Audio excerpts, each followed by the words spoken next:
Hey my darlings, welcome back to Creations by Cricut, home of the Pretty Paper Society, or welcome if you're new here. This is your go-to space for all things pretty, pink, and paper crafted to perfection, where we turn everyday supplies into something truly beautiful.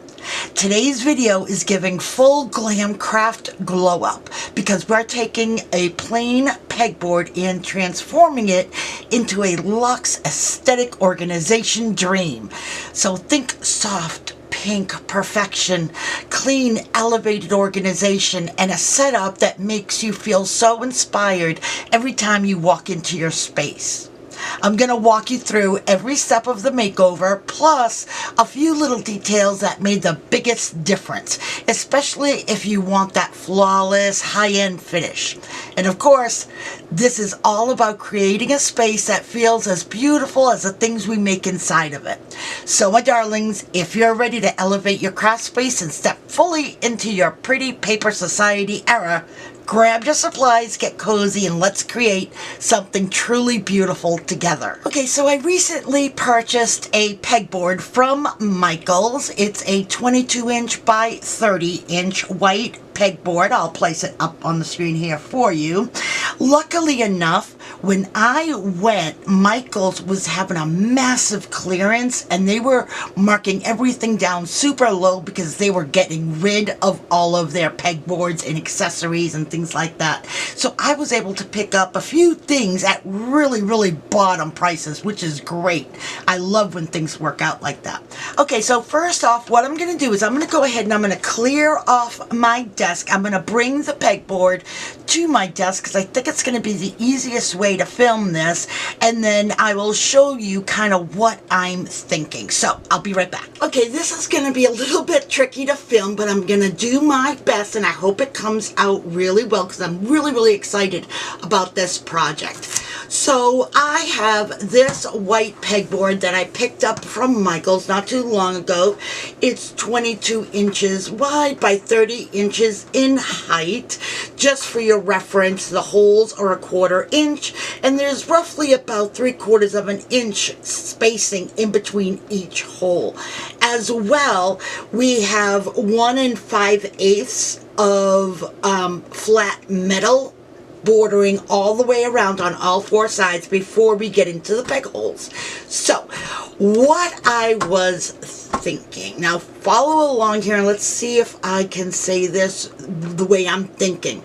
Instead of having base white, I want to be able to make it look really cute. But you know me, you know this girl, I like to change things up pretty frequently. So I was thinking that I want to add something to the background just to give it a little bit more pizzazz. Now there's lots of ways that you can do this, right? You can use decoupage and Mod Podge and napkins. You can do scrapbook paper. You can do regular paper.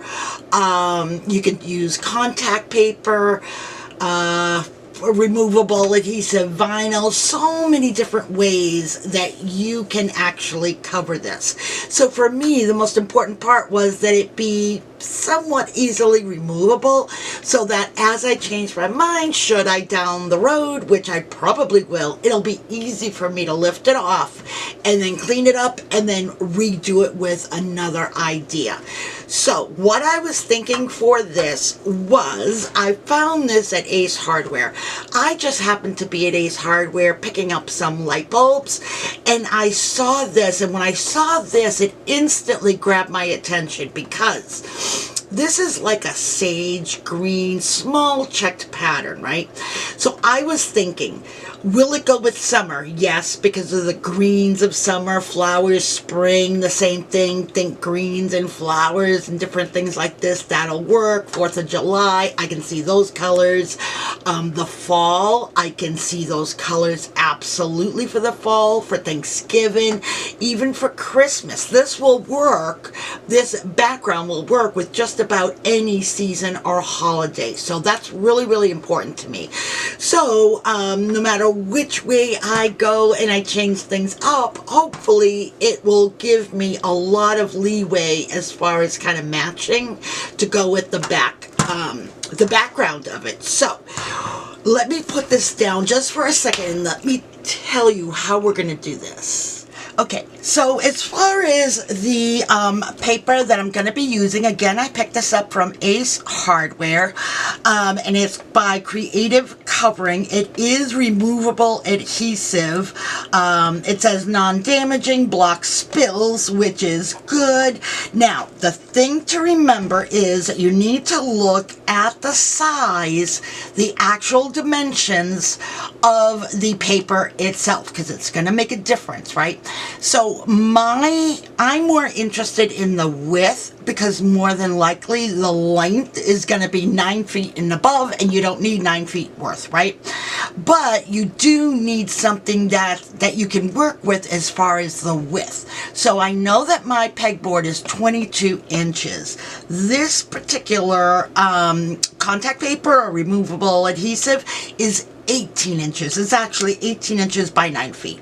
So 18 inches. I need 22. I'm short by 4, which means I'm short a little under, well, right around 2 inches on either side. But again, remember that my holes don't actually start until about 1 3/8, 1 5/8 in from the edge. So I say this because it's really important you know how much you need to cover, because that's where your seam is going to be, right? And then you need to decide, am I going to have let me just use this as a for instance, am I going to push my paper all the way to the left justify it, and then my seam is going to be on the right hand side and you'll probably see a little bit? Or do you center it in the middle of your pegboard and then have 2 small strips on either side? I'm opting for the latter. I'm going to go in and I'm going to center in my paper down the middle of my pegboard, and then I'll cut myself 2 little slivers for the left and right hand side. I think that's going to be the best way. Now, ultimately, if you can do it, here's a pro tip. You want to make it so that your seam is hitting the holes, right? So that way, when you repunch your holes, you're not looking at the seams per se. Do you know what I mean? It's a little bit hidden because you're redoing those holes. Something else just to think about there. So since this is so large, I'm going to go ahead and I'm going to show you how I start to figure out where my middle is. Then I'll go ahead and I'll do that, and then I'll go step by step and I'll show you how I'm working it. I tried to get everything in this shot, but here's everything that we're going to be working with today. We've got the pegboard, right? And we've got different hooks and clips and things like that, and some magnets that I've stuck to the bottom of this. You can tell that they're really, really strong. So we've got that. I've got all kinds of different other things. I've got these really pretty bows that we can use as decorations. I have some of my Cricut tools that I'd like to use on there, and then some of my jewelry making supplies that I'd like to somehow put on there. I just went around and I picked up a few garlands. I just love garland of every color, every shape, words, non-words, flowers. I love it all. Give me a good garland and I'm a very happy girl. So I have this one here that's wood. I have this one here that are pink roses that light up. And I have, let's see, this one here, I forgot I had this one, this pink clip one, where you can tack on some pictures. I've got some larger bins, and then I have got some smaller bins. that I can place on my pegboard. Then I also have some other shelves. These are not pegboard shelves, but again, I'm trying to use what I have. So I was kind of going around my studios and saying, okay, what could I potentially use? And I just pulled it all and said, okay, if it works, it works. If it doesn't, no problem. I didn't spend money on it. I already had it and I wasn't using it. So I've got 2 of these shelves. Oh, and then I have another garland, which I love. Let's go ahead and put it in this section. I have these 2 flowers that I thought maybe I could use. I've got more garland, and here is yet another garland. So I have quite a few things. Let me show you something else I have. Okay, here's a few more things that I could possibly use. I have this. Let me move this over a little bit. I have this wall-mounted shelf that I can maybe place at the bottom of my pegboard and see if I can kind of extend the bottom out a little bit. I think it would work perfectly. And then you have those 3 little hooks at the bottom. So potentially I could use this because I'm thinking of these holes would work good. So we have that. And then I was thinking, because I have these in some other place, I have these clipboards that I've made previously, which I love. So I have a bunch of clipboards that I made previously, and we can see if we can somehow incorporate those in there, plus another little clipboard. And then I have some pegboard hooks that are 66 inches, not 60, 6 inches, and they are pink. And I'm thinking about making my own shelves out of that. So let me show you kind of what I'm thinking, and then we can get into the actual setting up. So here are a few as an example of the shelves that I was thinking that I could do with those hooks that I just showed you. So I've got this one here. Look at how pretty that pattern is. And again, let me just bring in the contact paper. Now, I didn't have any of this stuff with me, right? When I purchased this contact paper, I just knew that for the most part it would go. And look at how perfect that looks. So background and then making little shelves. Here's another one. Look at how beautiful that matches. And then we have this one here.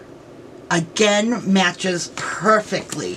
So I can extend the life of my scrapbook paper to other things, not just mini albums, folios, things like that. I can actually create some custom made shelves for my pegboard. So we have all of that.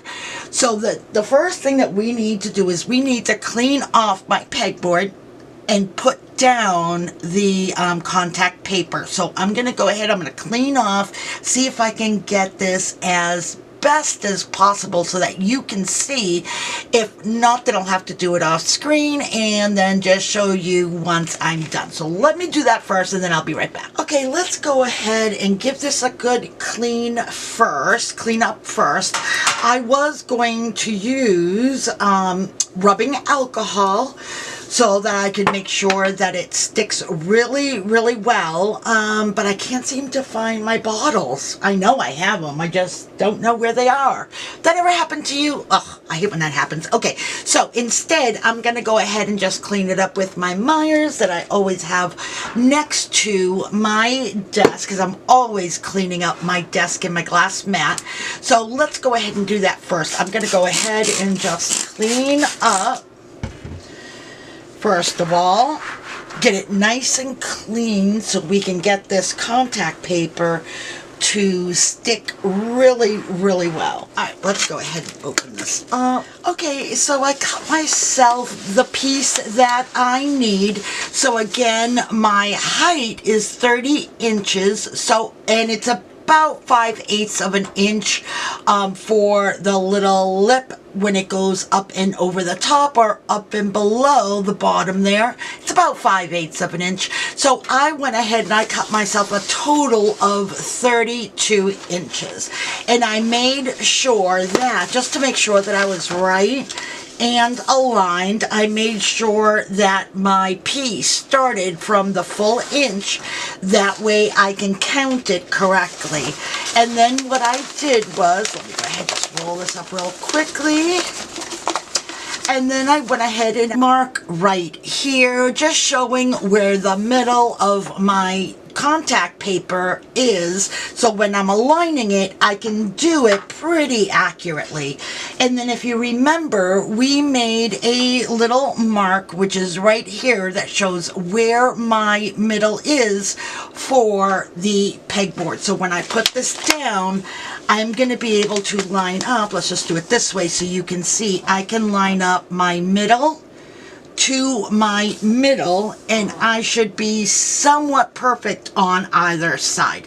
So that's what I'm going to do. I'm going to go ahead, I'm going to start at the very top here, and we're going to go ahead and get started. This is way too big to be able to film with my current setup, so let me go ahead and do that, and then I'll come back in and I'll show you what our next step is. Okay guys, so I have placed, let me move a couple of things around here real quickly. So let's see if I can show you. I wish I had a little bit better of a filming station, but I'm going to work with what I have. So I went ahead and I placed down the middle piece. Now, is it absolutely 100% perfect? No, it's not. You can see that the top of my, let's see, maybe if I do it this way. The top here, you can see it kind of bows out, so it's slightly crooked, but you know what? I can definitely work with that. I've got it down, and I don't believe I have any whole bubbles, so that's good. So what I did was I just cut myself 2 more pieces for the strips that are going to go on the side. So I'm going to do my very best to make it very straight, and also that it lines up perfectly with the middle one. Okay, so as you can see, I have gone ahead and I have poked most of the holes, but I left a few that I can do with you. I'm just using a mechanical pencil. Again, the holes are about 1/4 of an inch. So anyway, all I'm doing is I am just poking through. I'm kind of twisting it around a little bit and then going to the next. That's pretty much. Now I will tell you that this took quite a while to poke out, but it's relaxing, you know what I mean? It's definitely not something that you're gonna do quickly. It's definitely something that's gonna take you a lot of time. The bigger the pegboard, the more holes you need to poke out. So anyway, there is that. So you see how quickly that is. I just, every once in a while, I go over some different ones. So I've already, before I did anything, I took all of the air bubbles out, made it look all good. My seams look excellent, and I've poked everything out. Okay, and now for my favorite little finishing detail, darlings. This is what really elevates everything. I'm taking a simple nail file and gently running it along the edges of the pegboard. This trims away the excess contact paper perfectly and gives you that super crisp, professional finish. It's an easy step, but it makes a huge difference in the finished look. So let me show you kind of what I'm talking about. I'm using a nail file along the edges to cleanly remove any excess contact paper that may be on the sides. So let me show you. Okay, so I'm just going to run my nail file along each side, the edges, just to make sure that I get all of this excess contact paper out. So all you want to do is you want to use your nail file and go at a 45-degree angle and just kind of file away on the edges. It doesn't take much effort at all. So I'm just going over it a few times here. Okay, so let's see here. If I just lift up and pull, you can see how cleanly that's going right to the edge where I filed. All right, and you see how it gets it nice and close. Now what we want to do is we want to go ahead and just further file this down, just making sure that the contact paper is all the way down to the metal so you don't see any lip or anything, and it looks completely professionally done. Look at that. Okay, then what I'm gonna do is I have this over the door hanger, and this is what I'm going to use to hold up my pegboard. Now, I try to use things like this more than trying to use nails or screws or anything like that. This really, really holds it because it's metal, right? So it's not going to go anywhere, and it's held on tight. I wish I had it in white, but I don't. And again, I didn't want to buy anything new. I'm just looking around my studio, my home, and seeing what I can use. Now, this was already on this door because it was holding up a picture. So this is how I'm going to attach it to my door. And just so you know, I'll put a picture up here, just so you know where I'm hanging this. The door, it's just a regular closet door. Okay, so that's how I'm going to hang it up. All that's left now is just to decorate. All right, my darlings, are we ready for the final reveal? I'm so excited. Look at this. I am absolutely obsessed with how this pegboard turned out. The contact paper is so smooth and the edges are crisp and clean, and it just gives that elevated, polished look that makes my whole space just feel more put together and pretty. This is exactly what I mean when I say we can craft beautiful and functional at the same time. And the best part is, it was super simple to do. And I love this even more because I mostly shopped my own home for this project. I used items I already had on hand, and the only thing I actually purchased for this project was the contact paper. So this is such a great example of a budget-friendly glow-up, but it still looks high-end. Just adding those little finishing touches like filing down the edges around the border of your pegboard really takes it to that next level. It gives organized, it's giving aesthetic, it's giving Pretty Paper Society approved. If you love this makeover, don't forget to give this video a big thumbs up, and of course, join the Pretty Paper Society by hitting that subscribe button and turning on your notifications so you never miss a moment. And remember, my darlings, life is just better when we're crafting pretty things. All right, I'll see you in the next one.